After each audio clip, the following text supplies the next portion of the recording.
Baba. Asante, mimi nilikuwa nafuatilia dialogue yako au speech ya juzi. Kuna kitu nimejifunza huko. Nilikusikia unasema wewe ukiwa rais utaajiri wana maombi. Utaweka wana maombi Ikulu ili wao wanakusaidia, si ndio hivyo? Asante. Kwanza nashukuru kwa kuwa umetufungua akili wa Tanzania. Binafsi sikuelewa hiyo.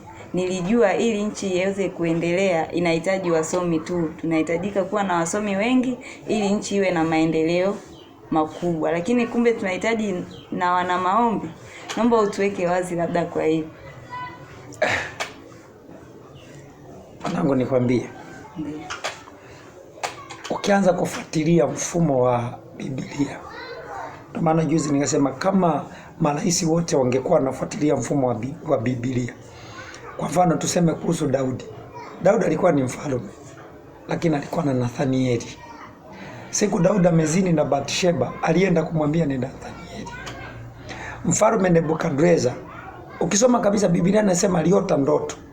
Akawaita wachawi, akawaita maamiri, akasema mkishindwa kunipa tafsiri ya ndoto na waua. Ndipo akatokeza kina Daniel. Wakina Daniel wao walitokeza na Mungu wao. Unaona? Wao kina Daniel tukamuombe Mungu. Tayari unaona msaada wa rohoni hapo. Hebu niambie, unafikiri marais wote ndoto ambazo zimekosa majibu? Wanaota. Sasa kuna mtu wa kuwasaidia wewe. Kwa mfano namjua mtumishi wa Mungu wa taifa ambaye anajulikana. Najua mtu pia anaweza akasema ukisema hivyo basi utakuwa unabagua. Anayekuwa rais yeye ndo anayejua yuko upande gani. Kwa mfano kama rais akaruhusu kwamba mimi niko upande wa shetani, si anaita wachawi, si anaita waganga. Lakini lazima kule Ikulu pawepo na watu wa nini? Wa kiroho. Sasa ninapokuwa tumesoma kidogo hapa. Na wewe watu wakuone vizuri hapa. Jamani, mimi na mabinti wanafunzi hawa wananihoji maswali. Na mimi nawajibu. Kwa mfano sasa nenda kaangalie Farao. Farao si aliota ndoto. Akaita wachawi wake wakashindwa. Ikabidi mtafute nani? Yusufu. Yusufu akaenda kufafanua ndoto Ikulu. Umeisikia kuna tatizo limetokea kwenye taifa wakaitwa wachungaji kwenda kuliombea? Hapana. Kwa hiyo unakuta marais wengi wamekosa support ya nini? Ya kiroho. Kwa sababu wanakosa support ya kiroho, hata wanafanya maamuzi mengine bila kujua nani anayesukuma maamuzi yao. Ndio maana nikasema mimi kwa mfano nikawa mimi rais. Jambo la kwanza kabisa ni kutafuta msaada wa kiroho. Sasa mimi nimeokoka, natafuta waombaji. Waombaji ambao ninawalipa kuliko wabunge. Yaani waombaji ambao nasema unakaa kwenye maombi na ili uchaguliwe na uwezo wa kuomba masaa 12 bila amina. Kwa najua pakiwepo mtu wa kuomba lazima Mungu atoke. Kwa mimi wale waombaji kazi yao ni kuombea nini? Nchi. Lakini leo tuna watu wanaombea nchi baada wajulikani. Si nchi yenu inasema haina dini. Lakini wanapomwapisha rais si wanamwambia shika Biblia. Sasa ile Biblia inamaanisha nini? Sina maanisha yule unayemwamini Mungu. Okay, kama namwamini Mungu mwingine anashika Qur'an. Kwa mfano kama ni Muislamu akapita atafute ila lazima uwe na supporter ya kiroho. Sasa mimi nimeokoka. Mimi supporter yangu ya kiroho natafuta watu waliokoka. Tena ambao wanaweza wakaniombea. Kwa ninapo take authority, najua take authority kutokana kwenye ulimwengu wa roho. Na nchi haiwezi kaenda bila msaada wa rohoni. Na hawa watu wao wanajulikana kabisa kwamba wale ndo waombaji wa Ikulu. Umenielewa hii? Nimekuelewa. Asante. Kwa kumbe hata hili tatizo letu la corona linalotusumbua wangekuepo waombaji ndo wako kamata. Tuambie mfalme Nebukadneza semaje? Nimeota ndoto na maana yake nimesahau. Niambie maana. Hujaniambia nafieka wote na familia zenu nazifanya vyo. Waganga walitetemeka. Kwa mfano kama saizi si kwenye nchi yenu mna manabii wa upako, manabii wa mafuta, manabii wa nini? Kusanya wote wa manabii. Toa unabii corona inatokaje nchini kwangu? Corona inatokaje nchini kwangu? Na wapa wiki moja. Huyo Mungu ambaye amewaita Bwana, tusingekuwa na wachungaji feki. Yaani corona ndani, au unasema wajitokeza, mjatoa majibu sahihi, feka. Ya zingekuwepo imani na watu wasingekuwa wanafanya utani na imani. Kwa sababu kama mna Mungu kwenye nchi yangu, nataka nione faida huyo Mungu. Uliona Rais Magufuli anaposema wachungaji tuombe, corona inafanya nini? Hakuwa na haja ya kuomba. Nina watu kule Ikulu. Kwa hiyo baba, unaweza kaniambia msaada wa roho ndio unaoongoza taifa? Ndio, hata hivi. Hizi corona nafikiri zinatokea mwilini. Hizi corona ni mapepo. Yaani ni pepo na linapita, kwa sababu kwenye ulimwengu wa roho hakuna anayepiga kashikashi. Yaani wanangu, kama kwenye ulimwengu wa roho hakuna kashikashi zozote, shetani ana uwezo wa kuingiza chochote. Yaani kwenye ulimwengu wa roho kama hakuna chochote, yaani hakuna anayepiga kelele. Biblia inasema hivi, nimeweka walinzi juu yako, Yerusalemu. Hawatasinzia wala hawatalala. Mungu anaongea na Yerusalemu, nimeweka walinzi. Gatekeepers wanalinda wapi? Kwenye ulimwengu wa roho. Sasa wewe nchi yako ina walinzi rohoni. Sasa kama haina walinzi rohoni, shetani akitaka kuingiza, sisi tuna walinzi mipakani, lakini kwenye mipaka ya kiroho unasikia corona inakuja, haikutani na upinzani wowote, kwa sababu hakuna walinzi. Kwa sababu kinachotakiwa uwepo walinzi, wale waombaji wale ndio tunasema walinzi wa kiroho. Kama ni wachawi wajulikane, kama ni mashehe wajulikane, lakini kama ni waombaji wajulikane kwamba hawa ndio wanao. Tuna watu katika taifa hili wamejitolea kuombea taifa, lakini hawajulikani wala kuna supporter yoyote. Alafu tuna mapolisi wanafanya kazi hiyo hiyo ambayo wao rohoni wanafanya. Wao ndio wanatambulikana. Lakini waombaji si wapo nchini? Kwani hawamsaidii rais au hawasaidii uongozi? Mpaka waajiriwe. Mimi ninachotaka wajulikane. Yusuf alipoenda kule, Yusuf alipoenda Misri, unajua rais alisemaje? Tupate wapi mtu kama huyu? Manake marais wanahitaji watu ambao naweza nikakaa nao, watu wa kiroho, wanipe ushauri wa kiroho.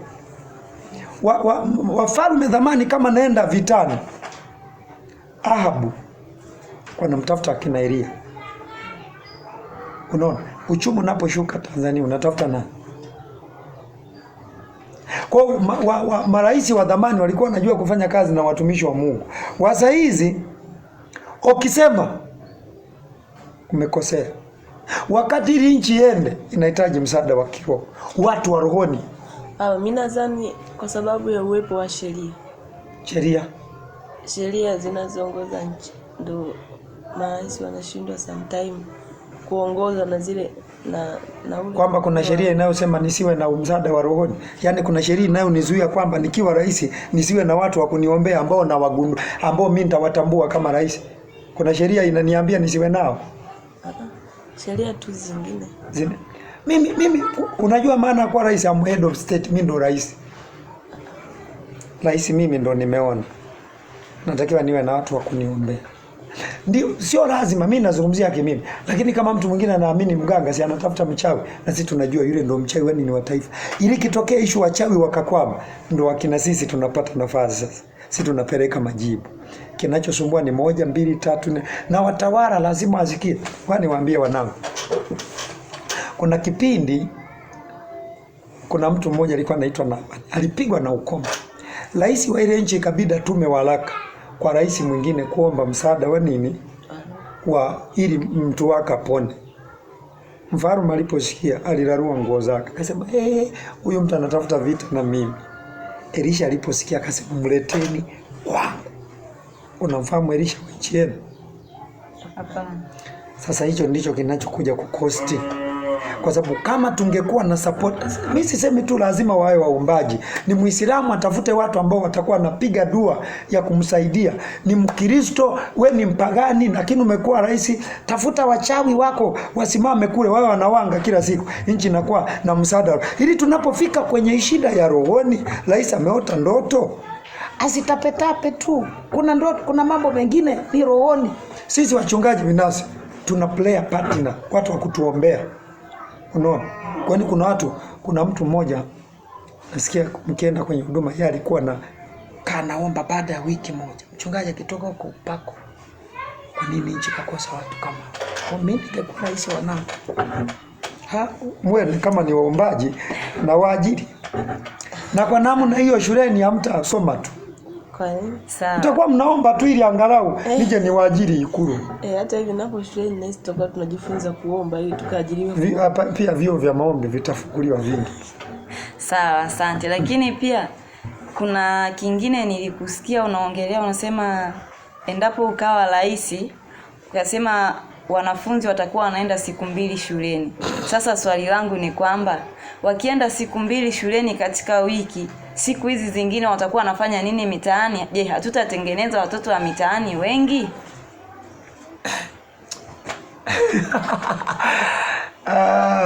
Ngoja nikwambie. Kwani shule anaenda kufanya nini? Kusoma. Unasomea nini? Vitu tofauti. Okay. Leo tuna watu wako shuleni na hawajui hata kupika.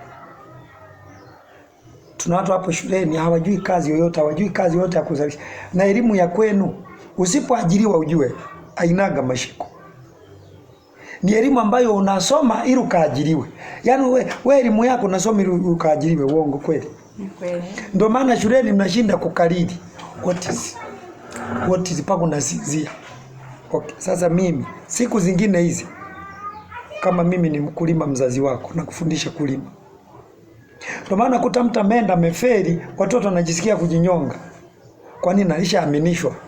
Lakini mimi ninavyoona, unaenda shuleni unasoma, siku zingine hizi unajifunza kazi. Kama ni cherehani ujifunze kushona cherehani. Kama ni kufanya biashara ujifunze kufanya biashara. Kama ni kulima ujifunze kulima. Kama ni ufugaji ujifunze ili ujifunze na kuzalisha, kwa sababu shuleni uendi kuzalisha.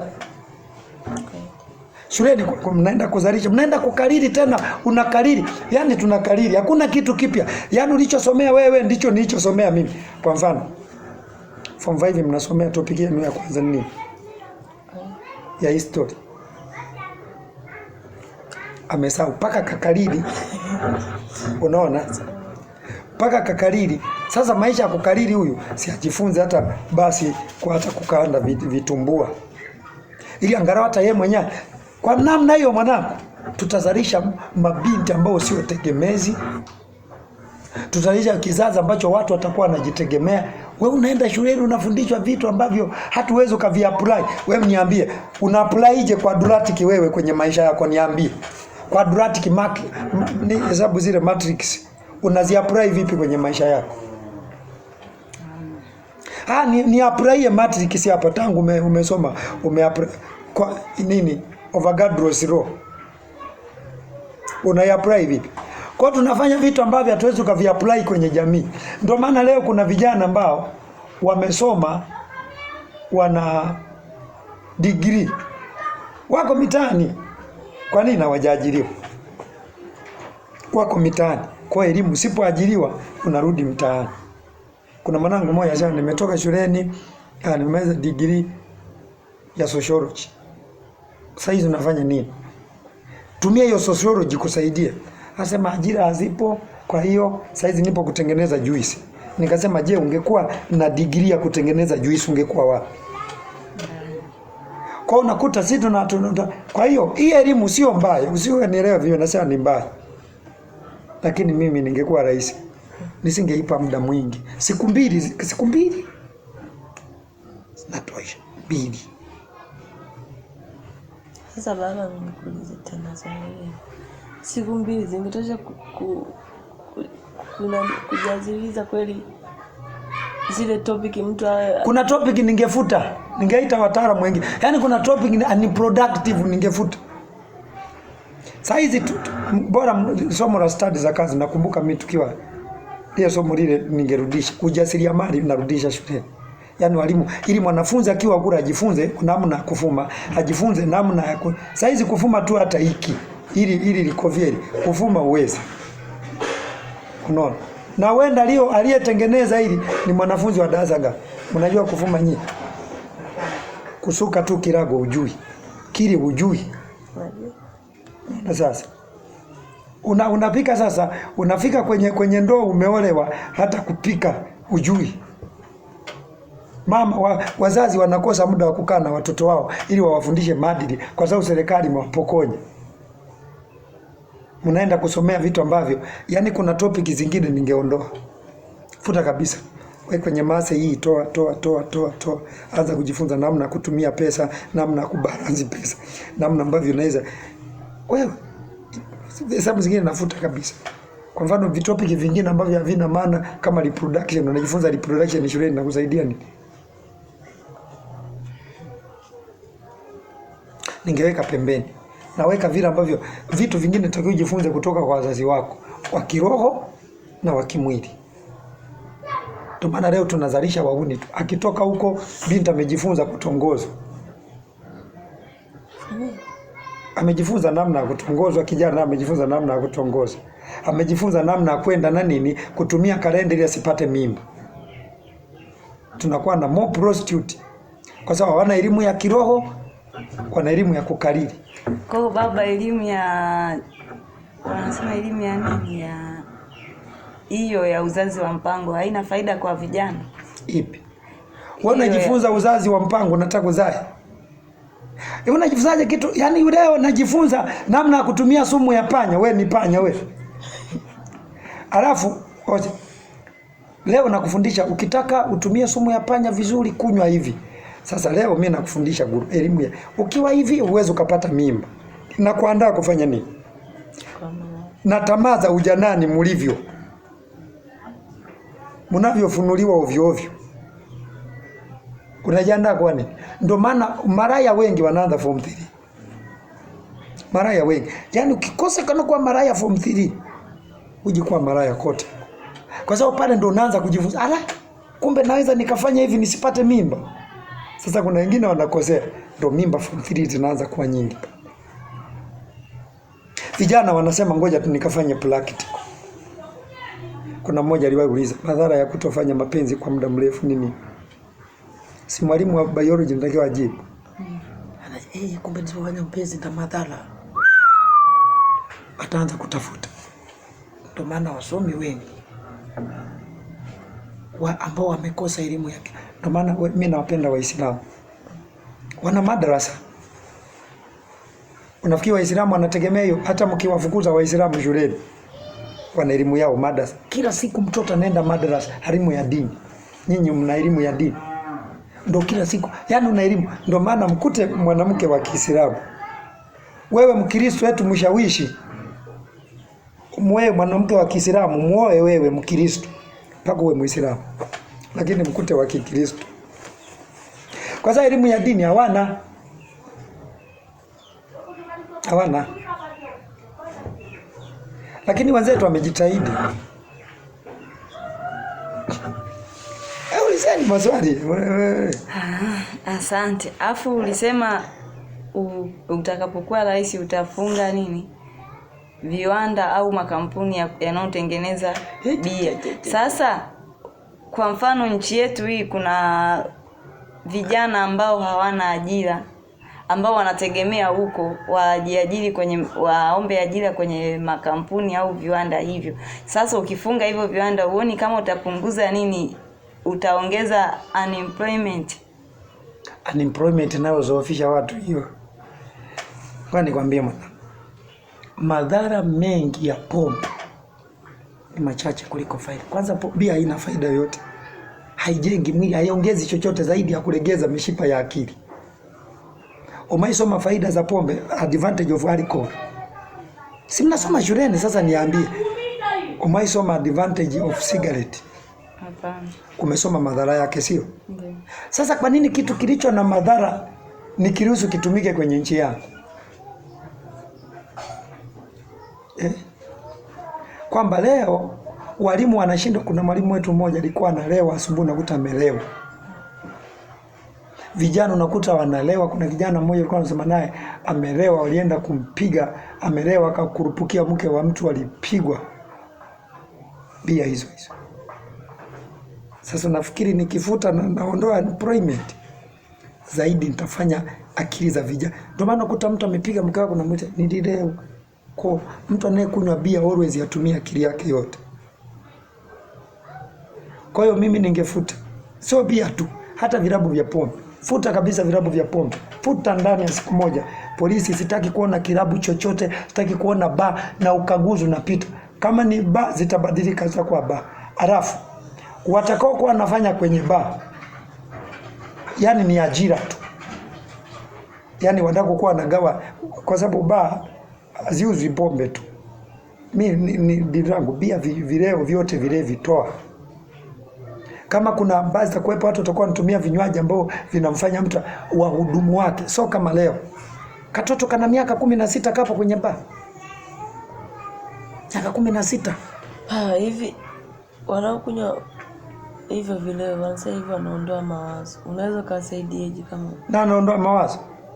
Wewe si tunataka mawazo, wewe unaondoa mawazo yani. Si tunataka mawazo, wewe unaondoa mawazo. Zile stress zile unakuta mtu ameumizwa, anaona ili asijiumize sana, labda akachanganya ubongo ili asikumbuke sana yani.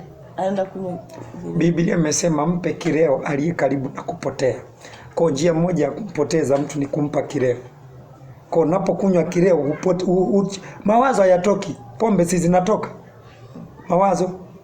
Yaani kwamba leo wewe umeachwa na mume wako ukinywa pombe utasahau. Zaidi tuzazidi kuwa teja, zaidi tuzidi kuwa mtumwa. Na ndio maana mimi naombea nyinyi mabinti. Kizazi hiki kinahitaji vitu vingapi? Vitatu muhimu. Lazima uwe na ulimwengu. Cha kwanza, hata ukija kuwa kiongozi lazima ujue watu watakusimama na wewe rohoni, sio mwilini. Watu watakusimama na wewe rohoni, sio mwilini. Ndio maana shuleni huko mnakosoma wako wengine wanairizi ni supporter ya rohoni, lakini unakuta wewe vyote huna, Mungu huna, irizi huna. Ndio unakuta unarudi hauna kitu. Kwa hapa vijana wengi wameenda shule wamerudi wavuta bangi tu mateja. Nchi yangu mimi sema tu sina maono ya kuwa rais. Ila nchi yangu mwanangu. Jaiona nchi. Dini, misikiti, yani dini zote wewe abudu Mungu yote unayemjua. Ila pombe. Yani futa. Mimi na supporter ya roho kula napiga maombi ili sije corona. Hiyo hawa na muziki wanaimba nyimbo za bongo flava, hizi nyimbo za mapenzi za kuchochea, za matusi kabisa, wanaimba matusi zinasupportiwa ni ya kwanza. Kazi zote wani wasanii imba wimbo wote, lakini ndani wewe na maana. Kwa hizo nyimbo zao si ndio wanajipatia nini kipato? Si mwanangu, issue sio kipato. Hicho sio kipato. Wapo watu wanapata kipato mwanangu kwa njia ambazo sio halali. Wewe unaangalia tu kipato. Na sio mimi tunafikiri na wao wapo ili kujipatia nini kipato. Makahaba tu wa support eti mwanangu. Sasa basi unaweza ukatupa njia mbadala ya kutafuta kipato. Nikizima kule mbadala itaonekana. Nisipozima mbadala, wakati Rambo zipo mbadala ulikwepo. Tukizima ndo mbadala utaonekana. Najua watalalamika wengi. Kama utalamika usinifanye rais. Akija kutokea mtu kama mimi nitakwambia. Tukiingia Ikulu sisi waombaji, zakata ya bakata. Masaa 12 ni kuomba tu. Inchi itakupako. Kwanza tutakuwa gatekeepers kwenye ulimwengu wa roho. Corona ingii. Tuko pale. Unafikiri kwa nini Daniel alidumu kwenye serikali ya kwanza, ya pili, ya tatu? Wale jamaa alikuwa anaongoza kwa raha. Kuna vitu vilikuwa viingii Ikulu. Ugomvi haupo. Majamaa wako pale. Ukienda kwenye vita anakuambia utaenda kufanikiwa, nenda. Vipi wewe tu leo kila kitu kinatoka unaita waombaji wako. Vipi? Nataka nichukue stage hii. Mnaonaje? Mfalme, stage utafanikiwa. Kwa nikisema nafunga bia, sio kwamba nimekurupuka. Mbingu zinanisaidia. Sina waombaji. Kwa watu kininukia ushoga funga. Akininukia tu mtu. Waombaji, vipi Mungu anasemaje? Nataka nianze kufanya hili. Unasemaje? Ndipo Farume wa zamani walikuwa wanafanya. Kwa anachukua maamuzi bila kuwasiliana na watu wa roho. Sasa leo mnaweza ukachukua maamuzi wewe unapingana wewe badala ya Mungu wako aliyekuweka. Kwa sababu kama mamlaka zote zinawekwa na Mungu, maana yake aliyekuweka yule akiwa na waombaji ndio atakaye kusaidia. Marais wanatia huruma kwa sababu hawana support hizo. Unakuta unatishiwa tu na watu wa ajabu bwana, unatishiwa tu. FIB.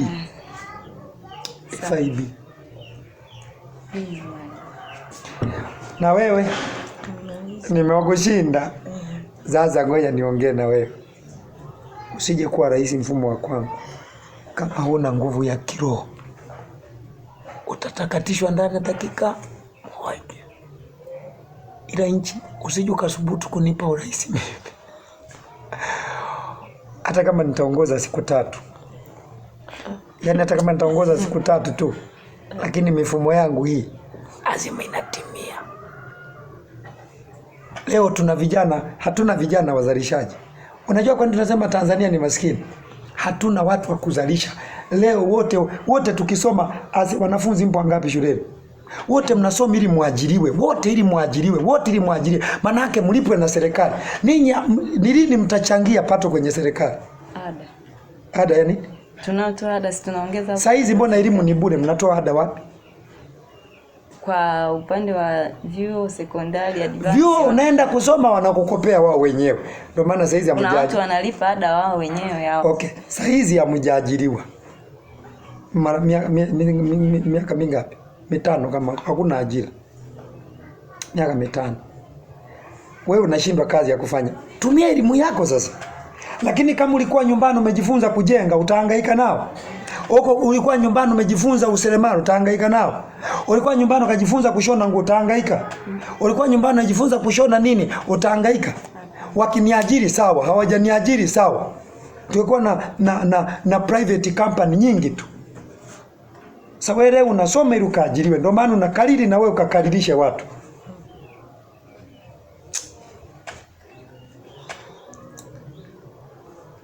Unanipa kura ya kuwa rais wewe? Mimi sikupi. Huyu anipi kura, wewe unanipa kura ya kuwa rais? Safi. Naona huyu anasema tupate wapi mtu kama huyu? Shida yako hutaki mabadiliko. Love you.